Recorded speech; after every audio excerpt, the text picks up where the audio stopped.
Hey everyone, it's Sally Ann from Mastin Labs, and I'm here today to walk you through another little sample edit on some customers' images. They're looking to try out the Portra Original and the Instant Everyday pack. On this image here, we are going to try out the Portra Original. So I'm going to click on Portra 160, and you can see the effect immediately.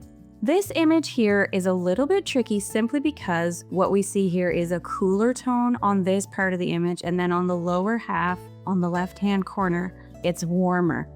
So just inherently, that edit is going to be a little bit different because there's two different color tones in there. So I'm gonna bring up the exposure. Portra Original is often a dark and moody preset, but it doesn't have to be.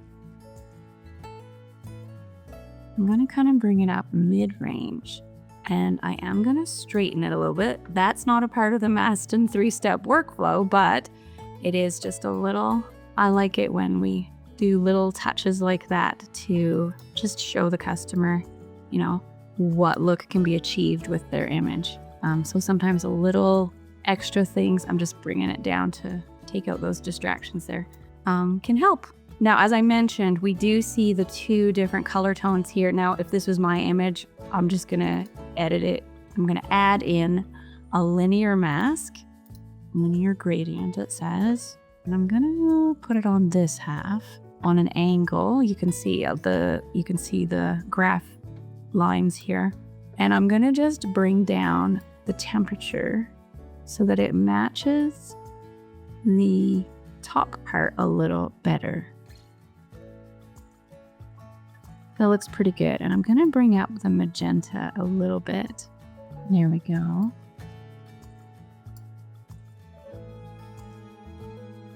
And then we just click out of the masks.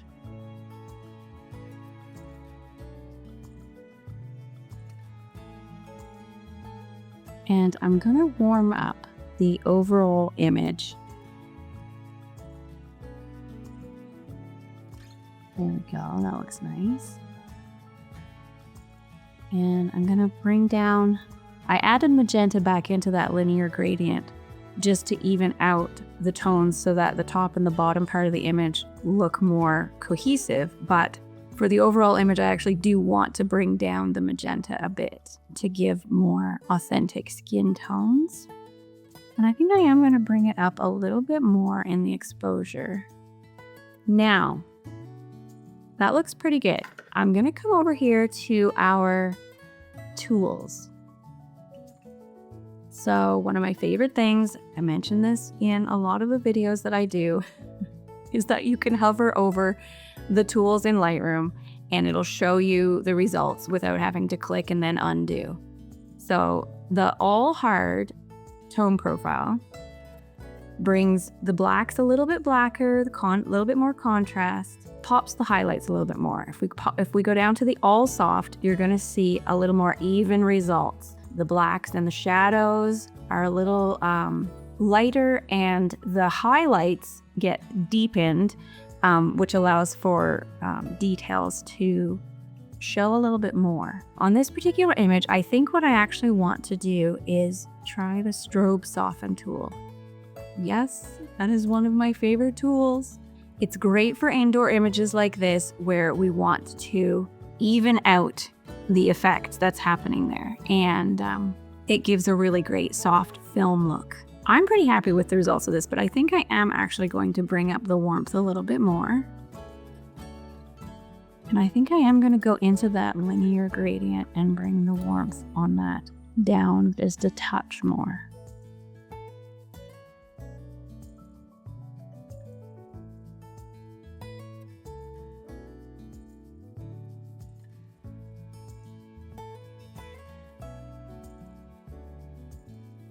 Just out of curiosity, let's do the little where we can't see it anymore.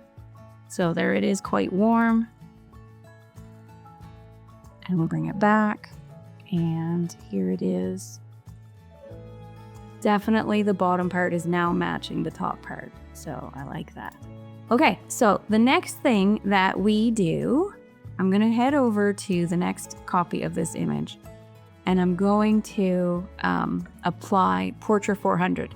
The reason I'm doing this is because I want you guys to see the difference between Portra 160 and Portra 400. We're going to do a side-by-side once I'm finished the edit. But here's a fun little trick that you can do in Lightroom. I'm going to go back to the image that I did the original edits on.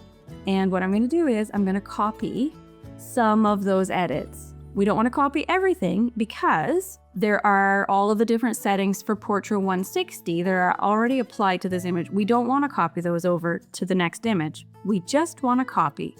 So I'm going to press Command C, and that's going to bring up a copy settings window. And we're just going to copy over the basic white balance and exposure. I'm not going to copy that one. I am going to copy the crop because I did make some changes, and I'm going to copy the mask so that I don't have to try and recreate that on the next image. We don't need those. And so I'm going to press copy. Now we're going to go over to the image that I applied Portra 400 to, and I'm going to press Command V. We want them to merge, so we click yes.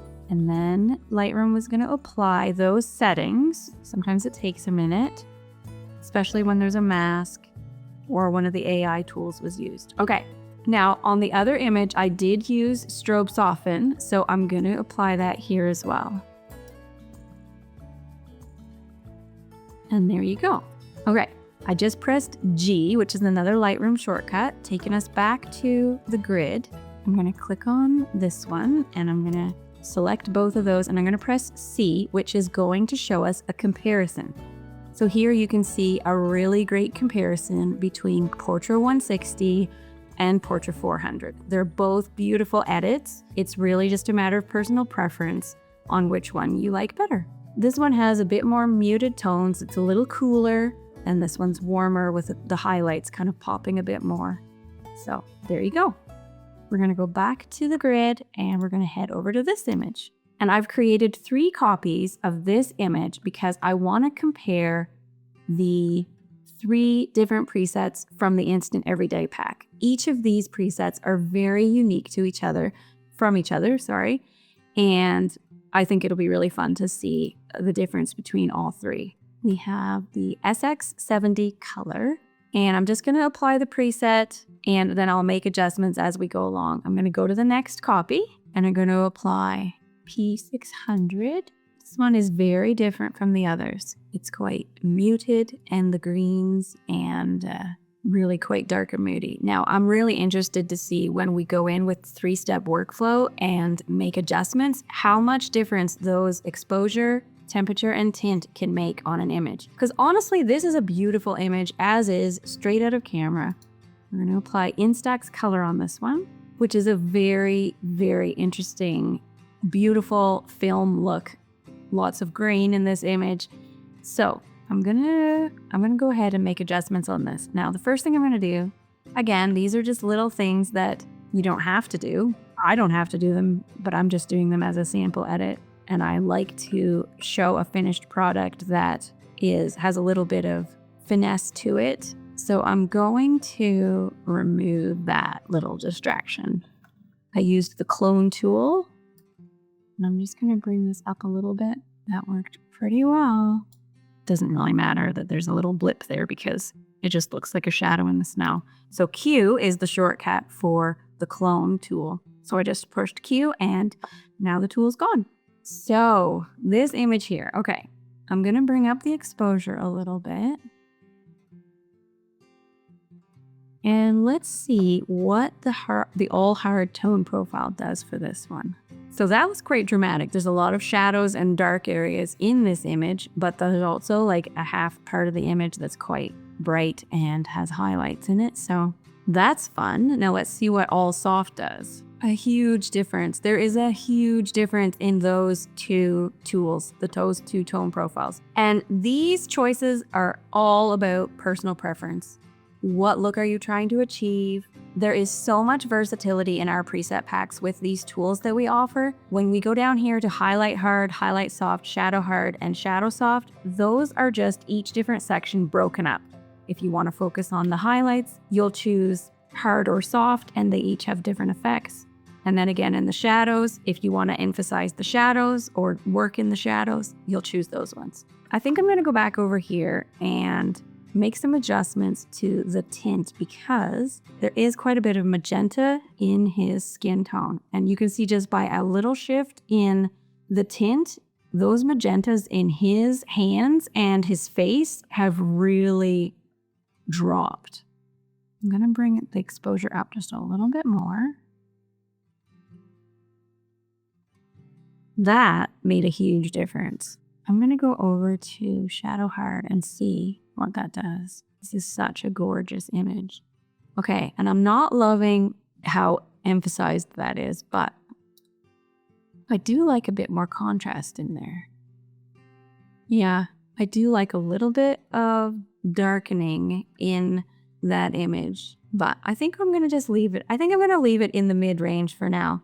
We are going to I'm just going to do what I did on the other sample, and I'm going to copy some of the settings. I do want to copy the remove tool because I did take out that distraction on the left-hand side. And we've got the white balance and the exposure chosen, and I didn't use any tone profiles, so we're just going to go. We're going to go back to the image that we used the P600 on. And I'm going to click Command V. I'm very curious to see how those changes on that one look on the image with P600. So there we go. Now this image, this looks lovely as is. This is a very beautiful film look. I am going to warm it up just a little bit more. It's amazing to me how much difference it can make by changing the temperature and the tint. You might place your preset on there and initially be like, ooh, I don't like that look at all. And you might want to just give up on it. But play around with the temperature and tint and the exposure before you just decide you don't like it. I love that bouquet as a side note. Let's go over to the SX70 version and see what happens when we apply the settings that we copied from the very first one. I like to copy the settings initially and then make little tweaks and adjustments. This one does have some magenta in the skin tones as well, so it'll be interesting to see how different it looks when okay, those greens really popped. I think I'm gonna bring a touch more magenta back into it just to balance out. Sometimes it's kind of a fine line when you're trying to get just the right skin tones. Those magentas and the green tones can be a little tricky to balance. And I'm bringing up the temperature a bit. I'm going to bring up the temperature quite a bit and see how much of a difference that makes. It's interesting, the color of his suit really, just out of curiosity, I'm going to press Y and that will show you the before and after. The color of his suit really got emphasized with that preset, hey? His skin tone looks pretty good. I wonder what it looks like if we bring in the all soft. His skin tone isn't blown out, it's just a little bright, and that didn't change it. Let's see, highlight soft. Highlight soft often will bring more detail back into the highlights and it'll darken and deepen it. Yeah, exactly. I think I am going to apply that. And it's a little tricky on images like this. With an image that was shot outdoors, I'm from Canada, so I definitely know what it's like to be working with people who've been outside in the cold. You get the magentas around the ears and on the nose and the cheeks and the hands. Oftentimes I will just create a little mask and take out some of those details, but I think this looks great as is. There you have it. I hope that it didn't make things more confusing for you. I hope it gave you a little bit of clarity on how some of our tools can be used, what some of the presets can look like, maybe some tips and tricks with Lightroom. And if you would like to see a sample edit on some of your own images, let us know. You can always email us at support@mastinlabs.com. And you'll also find the link for our sample edit form in the comments below.